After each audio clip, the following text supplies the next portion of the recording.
Today, we are excited to welcome Devin Cotten, founder and CEO of Universal Basic Employment, also known as UBE. Devin is a community and economic development professional that has spent the majority of his career serving Cleveland's most disinvested communities. He specializes in finding wins at the intersection of people, process, and data. He has held positions on regional policy coalitions, community led task force, bridge the gap between community and institutions for the benefit of creating systems of success. Devin believes that everyone should bowl in life with bumpers, and that if you are moving down the lanes of life, you should be guaranteed the opportunity to knock down some pins. The desire to create that guarantee has been the North Star for his career and genesis to UBE. Prior to leading the organization, Devin worked in community development, education operations and management, and professional basketball. He is also an Accelerate finalist in 2023 with his pitch for UBE and is currently involved in our Cleveland Champions program. Please welcome Devin. All right. Thanks for the intro, Rachel. Hello, everyone. I'm honored to have the privilege to share this movement that I've had the privilege of building with some really cool people. One of those really cool people is Joy Johnson, who's of Burton Bell Carr, who served as our first fiscal sponsor, former boss of mine, as well as advisory committee for UBE.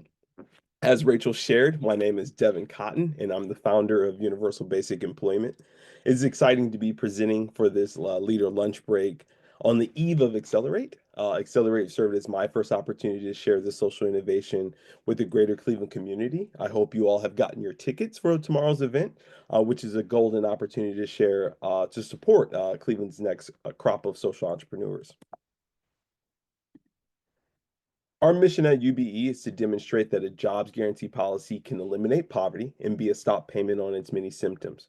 UBE reimagines a world where a single mother with two kids who has historically been discouraged to work due to the benefits cliff, lost her personal dignity as she has gone through the benefits recertification process, and worries daily about the future of her children as they grow up in a languishing neighborhood void of opportunity and resources to a world where she can walk to work at a local church, childcare center, grocery store, or Main Street business and earn a $50,000 salary. A salary that repositions her to become a full participant in our society and economy. This $50,000 salary in Cleveland determined to be a wage that surpasses the use of social safety net benefits for a single head of household with two kids by the Atlanta Federal Reserve benefit calculator.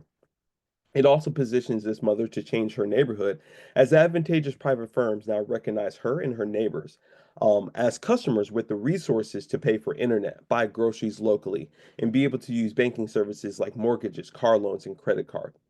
UBE is a public policy initiative that uses existing business subsidy framework to dignify historically low wage work and the individuals that have held those jobs. The pilot I and our 16-member advisory committee are developing provides a $50,000 salary subsidy per employee to small businesses to employ 100 under and unemployed Clevelanders for 36 months to prove that a jobs guarantee policy is a simultaneous investment in people, place, and business. For example, a bakery that has five individuals participating in the pilot would receive $250,000 from UBE in partnership with the United Way of Greater Cleveland. These dollars would be used to cover the entire salary for those participating individuals. The current $13, $14, or $15 an hour the employer was currently paying in wages would then be redirected to cover employee benefits like medical, dental, PTO, FMLA, and others. The redirection of wages accomplishes two goals. First, it keeps our private businesses having some skin in the game. Additionally, not only do we have a wage problem in our country, but we have a job quality problem. Far too many employees are working many hours without benefits or have the fear of losing a job that they're currently receiving benefits.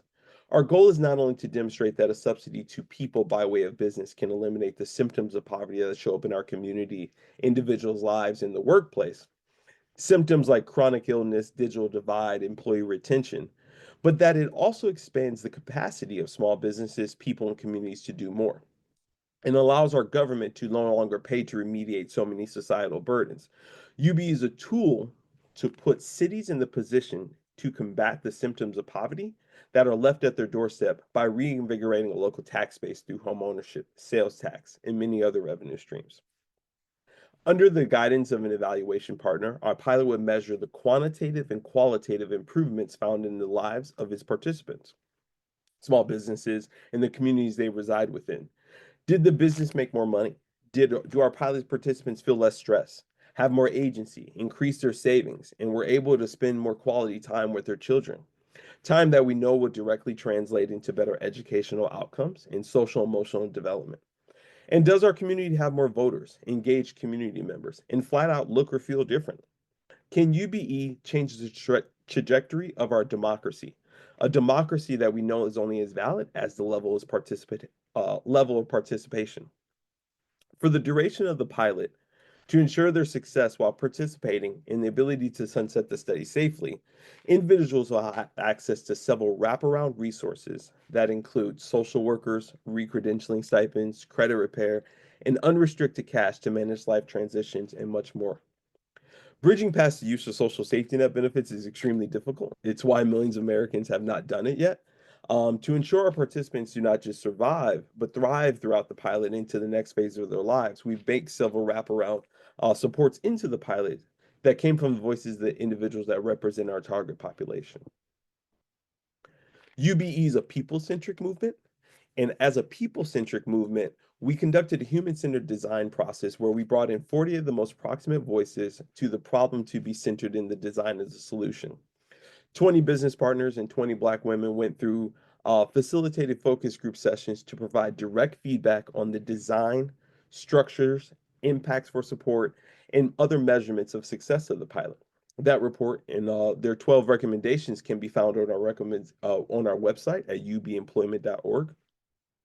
So, with support from the Gun Foundation, Deaconess Foundation, Nord Family Foundation, and the Cleveland Foundation, as well as Accelerate, we were able to compensate the women at $50 an hour for their time, the same way that any other subject matter expert would be contracted for them bringing their expertise to the table. As well, we were able to provide childcare, transportation stipends, and meals to ensure that no burdens are felt in order to participate in our focus groups. In less than 3 years, our work has garnered the support and interest of local and national partners.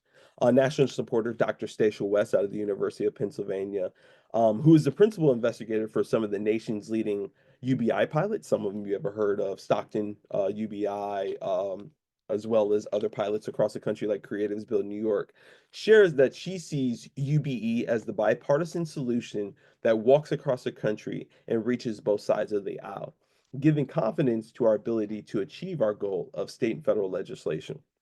Additionally, you can see in Business Insider, which was an article that came out, I believe, about 3 months ago, they had outlined that UBE as a bipartisan solution for one of our greatest ills in the country, which is poverty.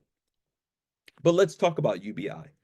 The policy initiative popularized by Andrew Yang during his 2020 presidential bid and gained more champions when the expanded child care tax credits of 2021 were shown to decrease childhood poverty.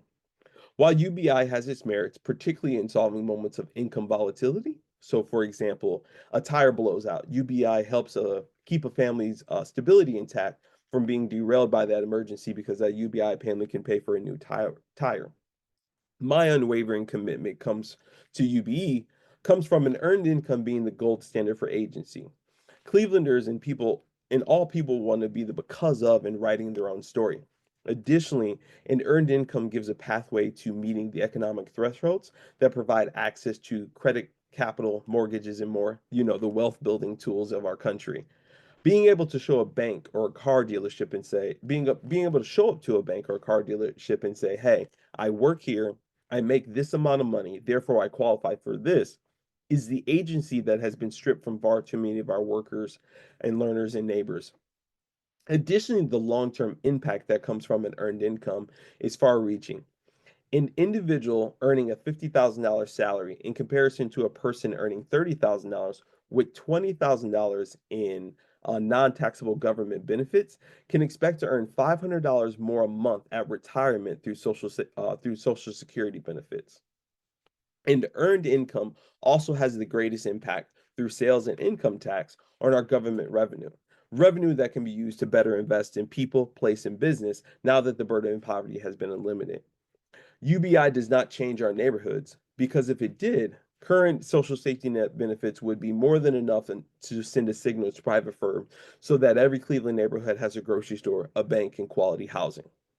UBE is a solution to give refuge to the Americans that, despite the benefit cliff, low wages, jobs displacement, and poor childcare, that continue to get up very early every morning to catch a bus, catch multiple buses, get a ride from a family member, or walk to work. Work works. And UBE is the people-centric movement to show how work can work for all. Spearheaded by Councilwoman Stephanie House Jones with support from the United Way of Greater Cleveland, Cleveland became the first city in the country to pass jobs guarantee legislation this past May. This legislation provided UBE with the support to continue building out the requisite infrastructure to ensure the safety and vitality of those participating in our pilot. So the businesses, the individuals participating, their families, and the social service partners that are coming to the table to help us bring the nation's first jobs guarantee pilot to fruition. UBE is a $16.5 million investment into the Cleveland residents and small business in a movement to demonstrate what it would mean to shift government investment from reactive responses to a proactive solution that restores the agency and dignity back to the more than 41 million Americans that are currently living in poverty by dignifying historically low wage work and supporting that work that happens in community on Main Street. Main Street is a workforce accelerator. We can create economic guarantees that put the residents of Cleveland and cities across the country in the position to build vibrant and beautiful neighborhoods. Thank you.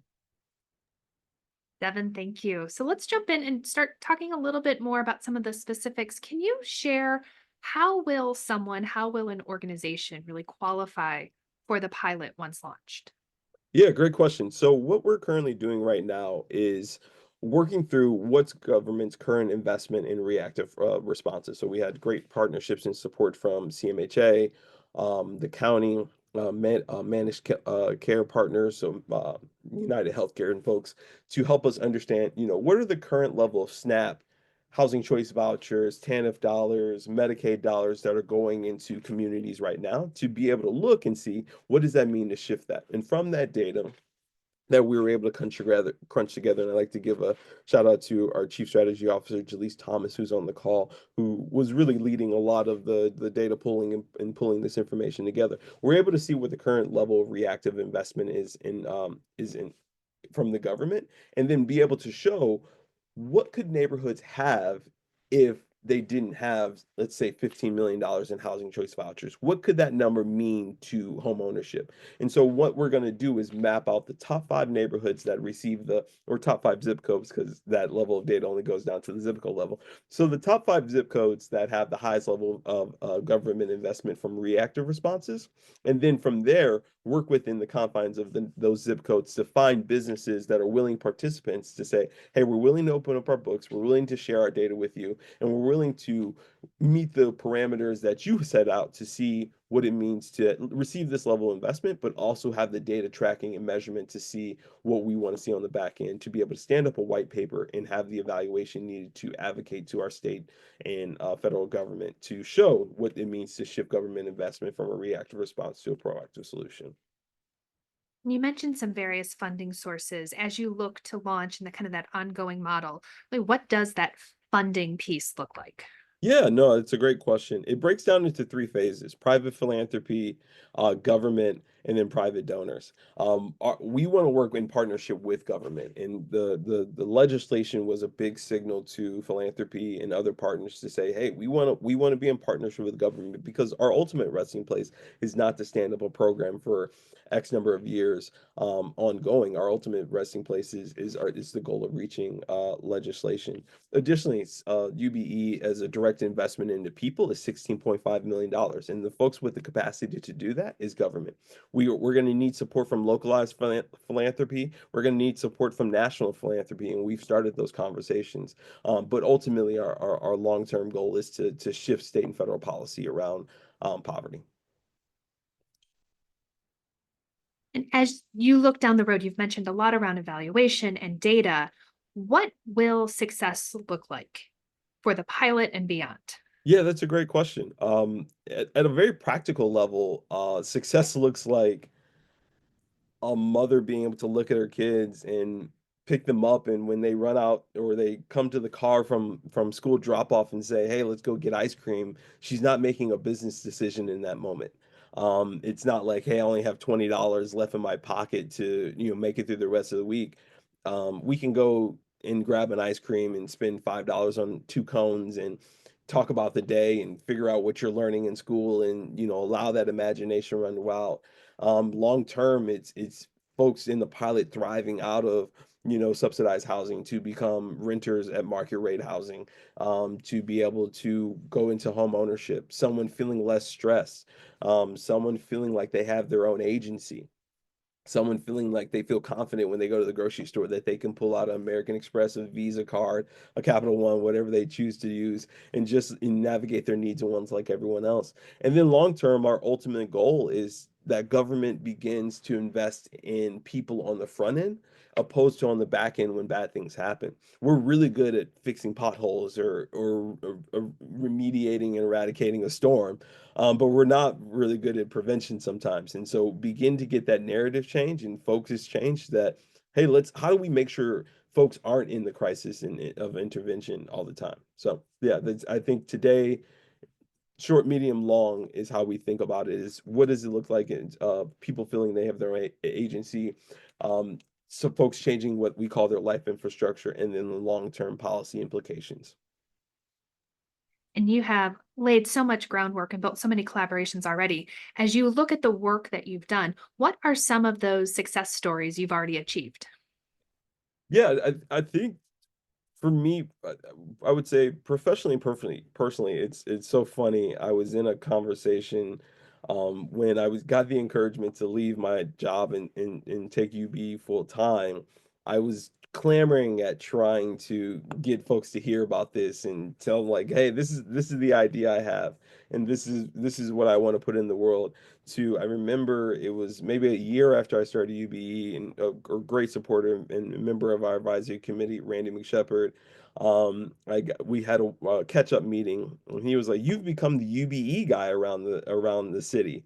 He was like, "I was in a conversation with some other folks, and your name came up." And so I think personally, to have something you've birthed, begin to germinate and get out into the world and have some resonance, it feels good. But I think the biggest things professionally is moving an organization from $0 to getting the initial investment from the Gun Foundation and Deaconess Foundation and support from Burton Carr to growing into a social innovation partnership with the United Way of Greater Cleveland, to be able to be in conversation with our state government, to have a willing partner with ODJFS and the county and the city and other folks that are interested in having the conversation about shifting government investment. It feels good to be able to, know that there's willing participants at the table to drive this work forward. Let's talk a little bit about kind of how did you lean in to kind of get that confidence to take a risk? Because launching a new idea, trying something new can be a little scary. But Yes. you took those steps and you made it happen. So can you share some insights into what that felt like and how you worked through some of those feelings? Yeah, I think it's amazing. I think the community of Cleveland really kind of gave me the confidence to move forward, and I'll give a particular shout out to a very good friend of mine and chair of our advisory committee, Jeff Respi, said, "Hey, I was working at Old Brooklyn CDC," and he was like, how do you figure out your soul's never going to rest until you get the opportunity to go do this. You can always go back and find a job. You can always go back into the Cleveland market and someone's going to hire you. Go do this. And then having folks, like Randy McShepard, Ken Surratt, Joy Johnson and other folks come along and say, "No, we think this is a good idea, and we want to support you in that way." I give a shout out to my uncle Bobby, who is on the call as well, who's an entrepreneur in his own right out of Texas, having conversations personally with him as well to be able to say like, hey, we think, go for it. You'll see what you can do with this, and keep your bags light on the personal side, but be able to put that innovation out there. And so anyone that are accelerate presenters that are presenting tomorrow, and other folks that have ideas of entrepreneurship and ideas in their head, I encourage them. Let the marketplace tell you if it's a good idea or a bad idea. Nothing beats failure but a try. So let's look at kind of the opposite side. Along the way, there had to have been challenges. So, what are some of those challenges you faced to get to where you are, and how have you worked to overcome those? Yeah, going 8 months without that first payment coming in. No, I'm just joking. Uh, it is the challenges have been it's a new idea. I think particularly in our political climate right now. What does it mean to be pushing social innovation forward in a time where philanthropy has to be ready to stop gap and fill holes that could come up from our federal government, from government clawing back dollars for whatever reason. How was philanthropy ready to support innovation in a time when the need is so great? And so being able to work in partnership with folks and being able to work in partnership with members of Cleveland Philanthropy who've been very honest and transparent with me about certain implications and the reality of things and how we can parse out dollars. So it's just being able to push innovation forward in a unique time that all of us are beginning to navigate through. There are some amazing organizations that are doing basic needs works. And while we are focusing on prevention, while we are trying to make a home health aide job go from being $15 an hour to $24 an hour, that work is going to happen tomorrow. There are very real basic needs that happens today. There are organizations, and I see some of the names in the call right here that are doing the blocking and tackling that needs to happen right now. And so how does philanthropy think about shifting the resources and making those dollars available for social innovation when our forever continual climate is ever changing? Are there other communities who are doing this well that you look to learn some best practices to build upon? Yeah, I think I always there's two ways I answer that question. The flippant way I answer this is that the communities that I look to are the strong neighborhoods of in Cleveland or the suburbs of Cleveland or across our country where we see the median income. And I'm going to pick on just because we were just in the data this morning, 44114 or 44144, one of those two is Brooklyn, and they have a median income of $50,000 and 623 something odd dollars or something like that. And they have six full service grocery stores there. So, and as a person that grew up in the southeast suburbs, I am within a 10-minute drive of 13 full service grocery stores. That's like two Walmarts, three Targets, like a whole host of Aldi's, and a couple of Giant Eagles. We're talking, we're not talking world beater incomes here, and being able to show that if we can get folks up to the threshold needed to push our dollars into the way in for an income, $500 a month on Snap doesn't send a signal to Aldi that hey, there's enough income here to locate a grocery store. But $500 a month in an income does send that signal if we were to also parse in the other supports of housing and things like that. Additionally, we are leading the nation's first jobs guarantee pilot. So it's a social innovation that's coming out of Cleveland. Cleveland's been at the top of the list of poverty for so long. And so why can't we be the leader in what it means to change the narrative and change the reality of what that looks like? And so I get much excitement in that other cities have begun to find interest in our work and bring me out and our team out to begin talking about what this could look like in other communities. I've been out to Philadelphia, who's really interested in bringing a pilot there. Denver is another community that has reached out to us as well, folks in Atlanta. So I think it's exciting to see what it would mean to birth an innovation out of Cleveland. We've had so many innovations from the EPA, the First Community Foundation, and the our nonprofit industry as a whole serves as an innovation and a marker for what this can look like in the country. I hope UBE to be the next iteration of that of social innovation. You've mentioned so many partners and collaborations. Can you share some insights into some of the ways that you were able to build those collaborations? And are there additional partners you're seeking? Yeah, we continue to seek partners.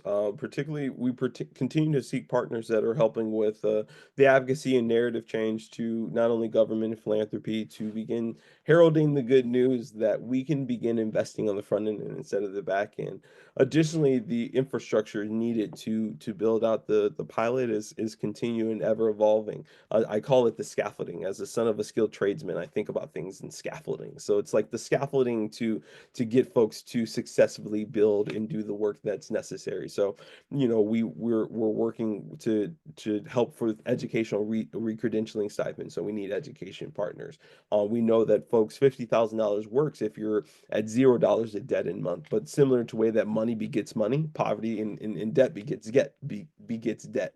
So how do we help folks remediate some of those debts so we can see the impact of what $50,000 in cash in his salary could actually mean for folks.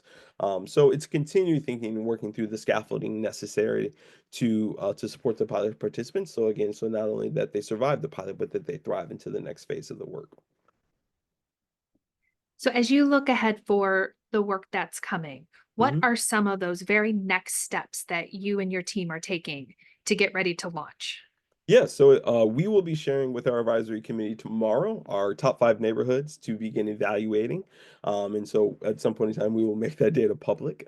We have to work with some folks to make sure that there's this, particularly in this political climate, there are implications to sharing what it means to have such level investment in reactive responses. And so we want to be sensitive to that. So the immediate next step is sharing our top 5 neighborhoods that we're going to explore, working with partners, partner organizations like the community development corporations, our members of our city council, and other folks to begin identifying and looking at those small businesses that could be great partners for this pilot.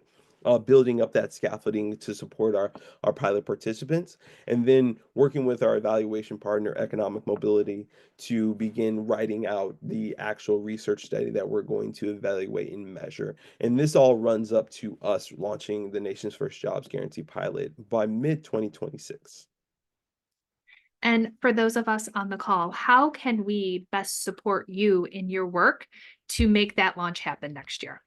Yeah, I think reaching out to us on ubemployment.org would be a huge help. If it moves you to donate with those capital and resources that are ever needed and ever important, feel free to donate via the United Way of Greater Cleveland and designate it as a gift to Universal Basic Employment. And Devin, just time for one final question. Okay. Uh, as you look around I'm answering these too quick. as you look around Cleveland, what's something that brings you joy?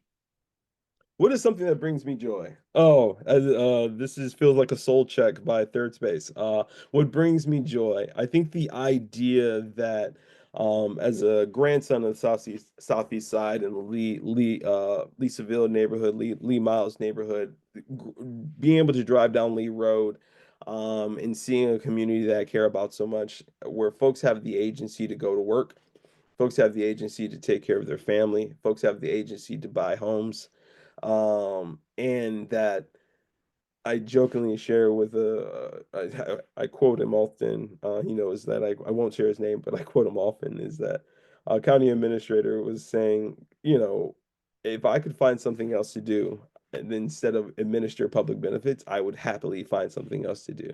So being able to ultimately shift those investments from reactive to proactive, and that Lee Harvard looks different, Mount Pleasant looks different, Central Kinsman looks different. Central Kinsman has coffee shops, Central Kinsman has walkability, Central Kinsman has strong home ownership. That's what brings me joy, is the prospect of tomorrow, and you being the pathway to get us there. Well, Devin, we thank you for all of the creativity and the innovation that you are bringing to Cleveland to really be at the forefront of this movement. And we look forward to seeing all that's to come. Thank you, Rachel. I appreciate it, and thank you everyone for being on the call today.